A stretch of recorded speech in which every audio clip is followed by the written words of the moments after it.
Allez, c'est parti les amis, bienvenue à toutes et à tous dans ce GCN Show numéro 60. J'aime bien les controns, Loïc. Ouais, je vois ça. Ouais, en parlant de controns, il y a un endroit où les comptes y sont pas, c'est le nombre de commandes et surtout d'arrivées des vélos sur le marché actuellement. Donc c'est pour ça qu'on a décidé dans ce show de vous parler de la pénurie qui touche notre monde. Et on est allé pour ça interroger beaucoup de monde, des acteurs du vélo, pour essayer de comprendre ce qui se passe. Ouais, et restez bien jusqu'à la fin parce qu'on vous donnera évidemment les résultats des dernières courses. Donc il y a eu les championnats d'Europe, les championnats du Canada et bien d'autres. Et on donnera aussi le vélo de la semaine. C'est parti.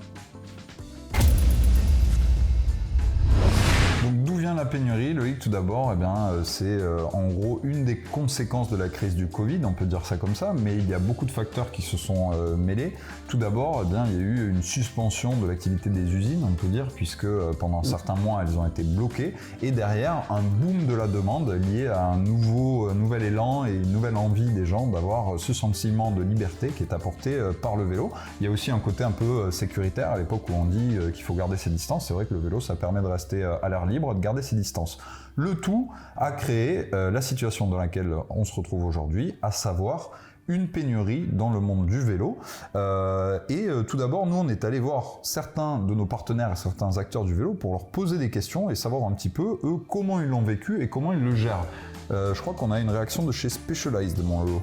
Ouais, Specialized qui a essayé de gérer ce boom, cet essor de vente de vélos en réinvestissant dans les usines pour qu'il y ait une production de cadres supérieure à leur habitude pour pouvoir vraiment répondre à la demande et aux commandes qui ont explosé complètement. Eux, ils ont noté quelque chose d'intéressant, à savoir au tout début, ils ont eu une forte augmentation de la demande des vélos, on va dire, premier prix chez Specialized de moins de 1000 €, on va dire, premier prix et moyenne gamme.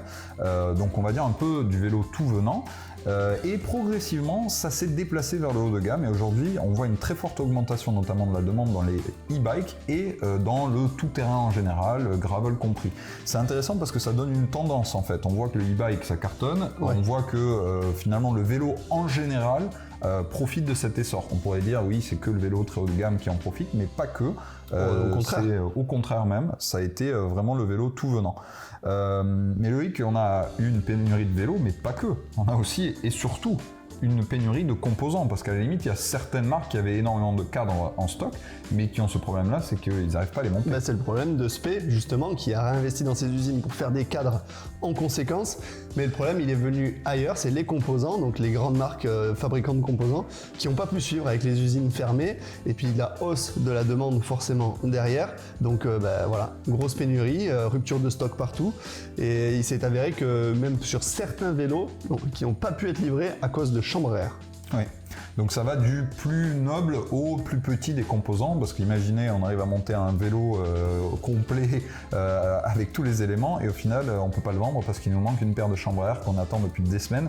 C'est quand même très frustrant pour l'ensemble de l'industrie et surtout à la fin pour nous les consommateurs qui attendons nos belles machines. C'est Colnago qui disait justement que eux ils ont galéré justement à cause de ces composants et ils avaient une très très grosse demande sur les vélos haut de gamme parce que eux c'est quasiment que ce qu'ils vendent et voilà, ils pouvaient pas les livrer à cause des composants. Ouais, comme quoi on voit qu'en fonction de on va dire la marque et évidemment son segment, ça touche vraiment toutes les composantes du vélo, puisque c'est vrai qu'on a interrogé aussi Colnago et eux ils ont une très forte demande sur le très haut de gamme. Comme tu l'as dit, c'est leur créneau, hein, ils font pas beaucoup de bas de gamme ou d'entrée de gamme, ça n'existe pas vraiment chez eux. Donc tu donnais l'exemple de la chambre à air, Loïc, on va donner aussi quelques chiffres. On a été interrogé Shimano également, qui est le plus grand fabricant mondial de groupes, ils nous ont donné quelques chiffres en nous disant que par exemple, en parlant de matières premières, ils ont généré l'année dernière une demande chez Nikkei Asia, qui est un fournisseur de matières premières pour eux, aux alentours de 63 milliards de yens, l'équivalent de 400 millions d'euros, plus ou moins, hein, nous en voulez pas sur la... C'est assez impressionnant, ça, sur l'exercice 2020. Donc, soit une augmentation de 22,5% par rapport à 2019. Donc, imaginez 22%, il y a beaucoup d'entreprises qui aimeraient avoir ce genre de croissance. Et ils prévoient une augmentation de 25,4% jusqu'à 79 milliards de yens, donc environ un peu plus de 500 millions d'euros, pour l'année en cours, l'année 2021. Donc, c'est quand même extrêmement impressionnant comme croissance.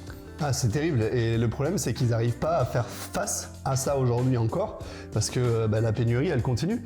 La demande, elle fait que augmenter.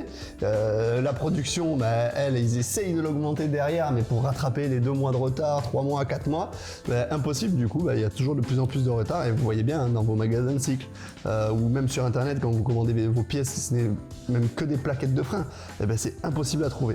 Oui, parlons justement des usines, Loïc, tu as parlé du retard qui a été pris pendant la crise du Covid. On a eu peut-être 2 mois à 3 mois de décalage sur les commandes, mais c'est pas si simple que ça à expliquer, parce que quand on est sur une ligne de production, il y a des temps qui sont amortissables et d'autres qui ne le sont pas. Quand on stoppe toute la production, en fait, donc certes, il y a eu 3 mois, mais ça ne veut pas dire que en fait, les commandes se décalent de 3 mois, ça augmente davantage, parce qu'il faut relancer une usine, ça prend du temps, il faut faire un réassort des pièces manquantes, il y a du consommable aussi qui est périssable, il y a plein de choses comme ça qui veut dire que le simple fait de relancer la machine a fait perdre d'autant plus de temps. Si on rajoute au fait que les usines, c'était des clusters en puissance au redémarrage, qu'il y en a beaucoup qui ont dû réouvrir puis refermer, et il y a eu un absentéisme important lié à la crise du Covid, ça a généré évidemment d'autres retard et évidemment tous les autres facteurs dont on a parlé, dont celui des matières premières qui a connu exactement la même problématique parce qu'il faut bien les extraire, donc ça demande aussi de la main d'œuvre, même problématique. Et puis entre l'usine et les matières premières, Loïc, il y a un problème, c'est le transport. Et ça, c'est un des gros composants des retards et des pénuries qu'on a aujourd'hui, puisqu'on a aussi de gros problèmes de transport. Ouais, sur les containers qui arrivent d'Asie, évidemment. J'ai parlé avec le directeur France d'une marque de vélo très connue et qui me disait que le container arrivant d'Asie, Shimano, qui à la base il l'achetait 2000 ou 3000 euros, aujourd'hui en vaut 20 000. Ouais. 20 000, et si par exemple un Américain dit moi je vous le prends à 21, ils vont le vendre à 21 alors qu'ils l'ont réservé soi-disant pour la marque qui est ici. Enfin, voilà. Donc c'est devenu... Donc c'est la guerre aux containers, clairement, et là du coup ça nous amène sur un autre point. Il y a eu aussi d'ailleurs la fermeture du canal de Suez, vous l'aurez peut-être suivi, un cargo qui s'était mis en travers, qui a retardé d'autant plus. Bref, on est dans l'année de la MAF, on va dire. Tout ce qui pouvait se passer pour retarder l'échéance de l'arrivée de votre petit vélo commandé il y a déjà plusieurs mois, c'est produit. C'est un peu la loi des séries. Et du coup, pour en revenir à ce que tu disais, forte augmentation de la demande, donc forte augmentation des prix, pénurie dans les matières premières, pénurie dans la main-d'œuvre, pénurie également dans les containers. Et du coup, ça profite à qui tout ça? Eh oui, ça profite à l'augmentation des prix. Et ça profite à ceux qui vendent d'occasion. Aussi. Parce qu'on a vu maintenant des composants d'occasion qui sont d'ancienne génération se vendre au prix du neuf, voire plus cher aujourd'hui. Donc un autre phénomène, on a parlé de pénurie, mais il y a aussi l'augmentation des prix. On se rend compte qu'un vélo de base par rapport à l'avant-crise aujourd'hui à gamme équivalente a facilement pris 10% d'augmentation, quand ce n'est pas plus, pour toutes les raisons qu'on a évoquées. Donc parfois c'est malgré tout justifié, d'autres fois certains en profitent un petit peu, notamment sur le marché de l'occasion. Les vendeurs auraient tort de s'en priver, et j'ai envie de dire, les acheteurs, il y a peut-être de bonnes affaires à faire encore, parce que le vélo ça devient comme le vin, maintenant tu vas acheter une cuvée 2021, tu vas la garder 10 ans, tu la revendras plus cher, Loïc. Ouais, ça je sais pas. Tu vois, moi, oui, pourquoi pas, mais bon, je vais te dire, dans 10 ans, ils vont sortir tellement des trucs de ouf, ça m'étonnerait. À condition de bien l'entretenir, ça c'est certain, et pour ça, il faut aller voir les tutos du Poto Lolo. C'est moi qui lave les vélos. Ouais, et comme d'habitude, faire ce qu'il dit, mais pas ce qu'il fait. Exactement, surtout. Et pour conclure, du coup, sur ce phénomène, Loïc, comme tu dis, tu parles d'innovation, et c'est important, puisque je reviens de l'Eurobike, on a noté que malheureusement, la pénurie, ça favorise peu l'innovation, et c'est logique. Quand on a déjà des problématiques à fournir ce qu'on a déjà conçu, on se concentre moins malheureusement sur la recherche et le développement de nouvelles technologies parce que déjà on essaie de se contenter d'approvisionner ce qu'on a. Mais bon, il y a quand même de belles choses à venir. On espère qu'on trouvera un container pour les nouveaux groupes Shimano, Lolo. Ça pourrait être cool. Moi je veux bien, je leur file l'adresse, ils peuvent me le livrer ici, il n'y a pas de souci après. Oui, par contre c'est toi qui mets le billet, je te le dis direct. Bref, n'hésitez pas à nous dire, à nous raconter vos expériences parce que c'est ça qui est intéressant. Est-ce que vous avez réussi à vous faire livrer pendant cette période un vélo neuf? Est-ce que vous avez dû faire des compromis? Je sais pas, peut-être passer à un groupe mécanique plutôt qu'un groupe électronique ou l'inverse parce que vous n'aviez pas la disponibilité sur ce que vous vouliez, acheter un vélo aéro plutôt qu'un vélo léger. Donnez-nous un peu votre retour d'expérience en commentaire comme d'habitude, on lance le débat. Et puis Loïc, pour conclure, moi j'aimerais bien savoir combien de temps ça va prendre encore pour revenir à une situation normale d'après toi? Ça, mon pauvre, je sais pas, hein, quand tu vois que les usines elles ont fermé 2 semaines et ils ont pris 3 mois de retard avec 2 semaines de fermeture, j'ai envie de te dire 2023. Ouais, c'est vrai. C'est vrai. Dernière petite anecdote, mais il y a des fournisseurs de pneumatiques, je citerai personne, mais pour une prise de commande aujourd'hui, ils ne livrent pas avant milieu 2023. Donc ça vous donne un état des lieux à date et au minimum le temps qu'il faudra pour que la situation redevienne à peu près normale. Et encore, on croise les doigts pour qu'il n'y ait pas de nouvelles crises entre-temps. Bref, on va quand même rester sur du positif et je vous propose qu'on passe à l'actu. Ouais, on passe à l'actu tout de suite. Et on commence avec une sortie, Florian, de Selle Italia qui vient de sortir le modèle X. C'est une selle qui a été conçue sans colle, à base de produits recyclés et fabriquée entièrement en Italie. Oui, tu vois, ils ont raison. On n'a plus de matière première, on fait avec ce qu'on a. Du coup, la colle, il faut se fournir, ils ont raison. Autant pas en mettre. Voilà, c'est ce qui en fait une selle éco-responsable, mais pas que. Il y a aussi un autre point intéressant. Vous aurez peut-être vu la vidéo avec ID Match. On vous a clairement dit que c'était une entité clairement indépendante de Selle Italia. Malgré tout, ils collaborent et cette selle, ce modèle X, donc profite et bénéficie de la base de données de ID Match. Donc toute personne qui est passée par le système et qui a fait son étude posturale via ID Match, forcément, ils ont collecté les datas et ils ont essayé de produire des selles qui correspondent au morphotype, à la morphologie moyenne du cycliste moderne. Donc forcément, eh bien, ça devrait correspondre à une selle qui est faite pour le plus grand nombre. Ouais, et on reste dans la modernité, Florian, avec le nouveau bracelet connecté de chez Wahoo, le Wahoo 4.0. Exactement. C'était connecté H24. Exactement, c'est plus léger qu'une montre, plus facile à dissimuler, plus facile à conserver aussi, parce que dormir avec sa montre connectée, c'est pas toujours très sympa. Et du coup, ça permet de monitorer son activité et pas que, son repos aussi et surtout son sommeil, H24 comme tu le dis, et tout en restant discret. Et voilà, en réalité, c'est une bonne solution pour monitorer l'ensemble de son activité, y compris sa récupération au quotidien. Il est annoncé 33% plus fin que le précédent, donc ça ravira les utilisateurs de ce type de technologie. Je te propose qu'on passe au résultat, Lolo, parce qu'il y avait, mais comme toutes les semaines en ce moment, j'ai l'impression qu'en fait, il y a toujours plus de courses. Ouais, c'est ça. C'est pas pour nous déplaire. Mais c'est parce qu'il y en avait toujours moins, tu vois, avec le Covid. Et du coup, maintenant, il y en a toujours plus. C'est vrai. Au contraire des vélos qui sont livrés, en tout cas, on a des courses à regarder. C'est déjà ça. Donc, on avait évidemment sur DCN+, les championnats d'Europe. Et on va commencer par les jeunes, parce qu'il y a eu une très belle perf, en tout cas des Français chez les juniors, avec une magnifique victoire de Romain Grégoire, qui est également double champion de France. Félicitations à lui, il gagne tout cette année. Et belle course d'équipe, puisque Lenny Martinez a fait 3e, donc 2 Français sur le podium chez les juniors, ça promet. Et puis quand on voit l'émergence des jeunes très rapidement au haut niveau, il nous tarde de voir ces deux-là. Toujours eu en France, hein. Oui, junior espoir. C'est vrai, mais en général, ils mettaient un petit peu plus de temps à éclore. Donc là, je pense que d'ici un an ou deux, on va les retrouver sur les avec Evenepoel, quoi. Voilà, du peloton professionnel. En tout cas, c'est ce qu'on leur souhaite. Chez les hommes, on continue avec les pros, Lolo. Ton compatriote. Bah ouais, hégémonie italienne encore une fois. Oh, putain, c'est dingue. Depuis quelle année ? 2019, 20, 21, 2018. Depuis 2018. 4 ans d'affilée que le champion d'Italie est également champion d'Europe. Voilà, c'est Sonny Colbrelli. Bon, il a bien allumé notre petit Evenepoel quand même, qui a couru en mode... renard. Colbrelli ou Evenepoel ? Colbrelli. Ah ouais. Parce que j'aurais dit bison, tu vois. Plutôt, oui. Et on a notre Cosnefroid national qui va faire 3, donc c'est beau. Ouais, je pense que même s'il n'avait pas pété, il aurait fait 3 quand même. Ouais, je pense aussi. Mais bon. C'est à la pédale, je dirais, même si la pédale, Evenepoel semblait le plus fort. En tout cas, Colbrelli, il a fait parler l'expérience et il a fait parler sa puissance au sprint. C'était un très beau championnat d'Europe. Il y en avait de partout. Il dit ça parce que c'était en Italie, hein, c'est tout. Aussi. Chez les femmes, Loïc, c'est pas une Italienne qui a gagné, mais là aussi c'était un peu attendu, puisque forcément c'est une Hollandaise. Mais c'est toujours les Hollandaises qui gagnent. Oui, mais pas celle qu'on attendait. Oui, c'est vrai. Là, pour une fois, il y a une belle course d'équipe, mais du coup c'est Hélène Van Dijk qui l'emporte, devant Liane Lippert, et je te laisse la 3e, parce que c'est du lituanien, et j'ai pas travaillé ce week-end. Attends, j'ai pas mes lunettes. C'est Rasa. Là, on est pas mal. Là, on est bien. L'Eleivité.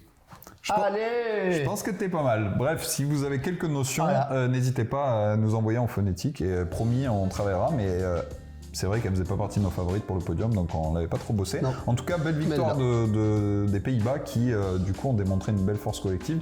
Et après les Jeux Olympiques où ils s'étaient fait avoir, là ce coup-ci, elles se sont bien rattrapées les filles. Juste pour terminer, chez les U23, on a eu là une victoire italienne aussi, Silvia Zanardi, mais surtout une belle 3e place de Evita Music. Et elle a bien fait d'en profiter puisque l'année prochaine, elle sera plus en espoir. T'as vu, il a fait un mix, il sait pas comment ça se prononce en fait. C'est Evita Music ou Evita Music. Du coup, il a fait Evita Music. Mais c'est vrai, Evita, si tu regardes, en plus on s'est rencontrés sur le tour, on a oublié de te demander, voilà, c'est une interrogation qu'on a, on sait pas si on a présenté à la française ou pas, donc est-ce que c'est musique ou musique, tu nous diras si enfin vous aussi si vous savez, dites-nous.